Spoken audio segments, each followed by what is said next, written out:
ہمارے ہاں یہ رات یعنی شعبان میں خاص طور پر 15 شعبان کی رات شب برات کے نام سے مشہور ہے، جس کو شب رات کہتے ہیں۔ آپ دیکھیے کہ اسلام میں جو اہم دن آتے ہیں قرآن پاک اور سنت رسول صلی اللہ علیہ وسلم سے پتہ چلتے ہیں، ان میں سے بعض یہ ہے، مثلا یوم الحج، یوم عرفہ جس کو کہتے ہیں، یوم ترویہ جس دن حج کی ابتدا ہوتی، یوم نحر جس دن قربانی ہوتی، شہر رمضان جب روزے رکھے جاتے، لیلۃ القدر جو رمضان ہی کے آخری راتوں میں سے ایک ہے، قرآن جس میں نازل ہوا، عید الاضحیٰ، عید الفطر، ایام 20۔ ایام 20 کیا ہیں؟ ہر مہینے کے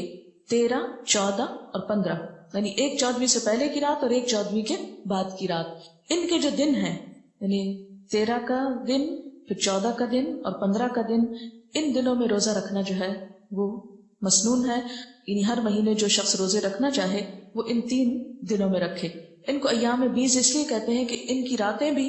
روشن ہوتی ہیں۔ پھر اسی طرح یوم الجمعہ، اس کی فضیلت آئی ہے، سورۃ الجمعہ بھی ہے، اسی طرح ایام تشریق ہیں، یا کچھ اور دن بھی ہو سکتے ہیں جن کا براہ راست ذکر جو ہے وہ قرآن پاک میں نہیں آیا، لیکن شب برات کا نام نہ کہیں قرآن میں آیا ہے اور نہ کہیں حدیث میں آیا۔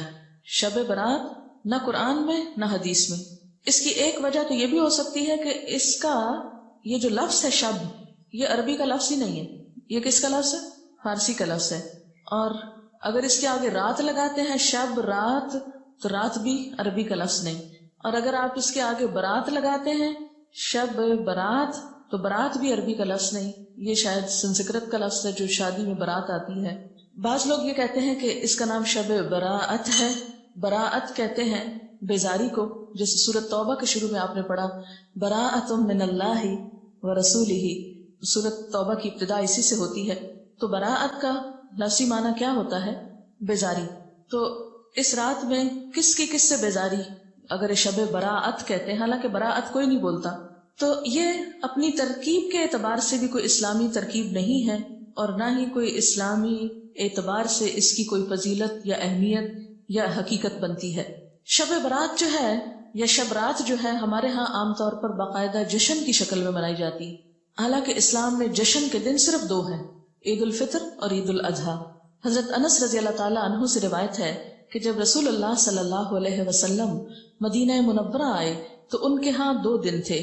جن میں وہ کھیلتے اور خوشیاں مناتے۔ آپ صلی اللہ علیہ وسلم نے ان کے بارے میں دریافت فرمایا تو آپ کو بتایا گیا مدینہ والوں کی طرف سے کہ ہم جاہلیت کے زمانے سے یہ 2 دن مناتے چلے آ رہے ہیں۔ آپ صلی اللہ علیہ وسلم نے فرمایا اللہ تعالیٰ نے تم کو اس سے بہتر 2 دن عطا کر دیے ہیں، عید الفطر اور عید الاضحیٰ۔ تو شب برات کا جو جشن ہے، یعنی رات کو آتش بازی اور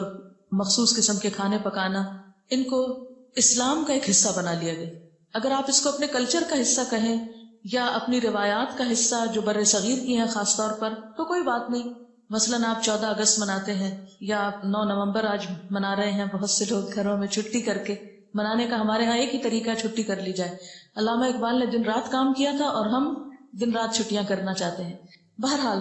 تو وہ آپ کا کیا ہے، ایک لوکل کلچر ہے، اس کا اسلام سے کوئی تعلق نہیں، یعنی 9 نومبر کا اسلام سے کوئی تعلق نہیں۔ اسی طرح اگر آپ 15 کو آتش بازی کرتے ہیں یا حلوہ پکاتے ہیں تو وہ آپ کا لوکل کلچر تو ہو سکتا ہے، اس کا اسلام سے کوئی تعلق نہیں، کیونکہ اس کے بارے میں نہ کوئی تعلیم قرآن پاک سے ہم کو ملتی ہے اور نہ ہی نبی صلی اللہ علیہ وسلم کی سنت سے۔ مثلا اس رات میں کیا ہوتا ہے، حلوہ پکایا جاتا ہے اور دوسروں کو کھلایا جاتا ہے، مردوں کی فاتحہ دلائی جاتی ہے، چراغاں کیا جاتا ہے، کینڈلز وغیرہ لوگ چھتوں پر جلاتے ہیں، اور اب اس کی جگہ